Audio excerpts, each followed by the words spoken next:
Hello， 朋友们，你们有没有发现一个很反直觉的问题？只要你一买所谓的避险资产，它好像立刻就不避险了，不是横盘震荡，就是出现回撤，账户净值反而更让人不安。不管是黄金、美元，还是那些反复被强调能对冲风险的资产，很多人的体验都很像，提前想着避险，结果却买在了一个价格并无优势的位置。今天我们就把这件事儿从结构和逻辑上讲清楚。先说一个结论，避险资产从来就不是为此刻的安全感设计的，它更像是一个系统层面的风险对冲工具，而不是一个买完立刻安心的按钮。如果用情绪去用它，结果往往和预期不一样。一句话说清楚，什么是避险资产？避险资产不是不跌，而是在风险出现时，相对其他资产更早被资金选择的那一类。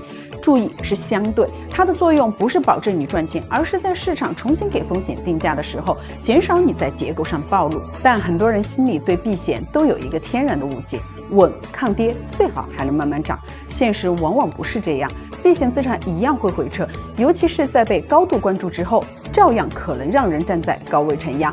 它真正有效的阶段是在风险还没有被广泛讨论，价格还没有走出来之前，而不是在大家都开始聊避险的时候才指望它给你安全感。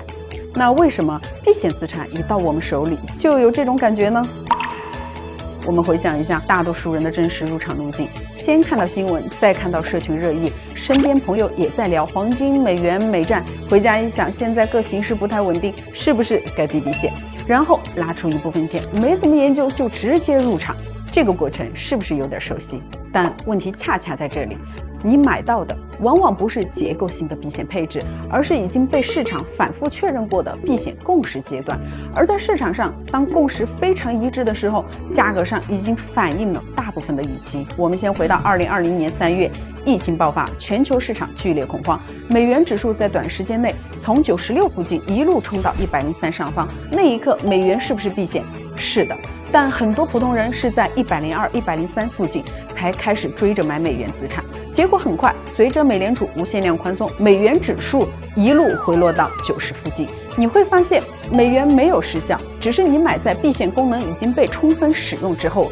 再看2022年的美债，那一年很多人觉得经济下行，美债一定避险，但现实是10年期美债收益率从年初的1.5%一路上行到4%以上，债券价格大幅下跌。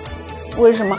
因为那一年市场真正定价的不是经济衰退，而是通胀和加息。美债并没有避险失效，而是在那个阶段它并不是最优的避险工具。再看现在大家最熟的黄金，从2025年初约每盎司2780美元开始上涨，到年底冲到4500美元以上的历史高位。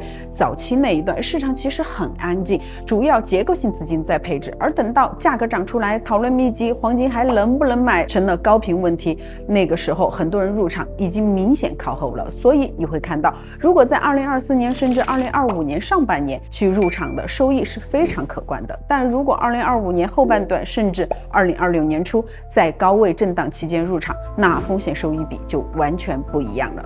所以再回到最开始的问题，为什么你一买避险资产它就不避险呢？你入场的时候它在市场里的角色已经变了。如果你想要的是安全感，但市场那个阶段其实已经在用它解决别的结构性问题，那避险资产到底该不该买？我认为关键不是买不买，而是你站在哪一个位置做决定。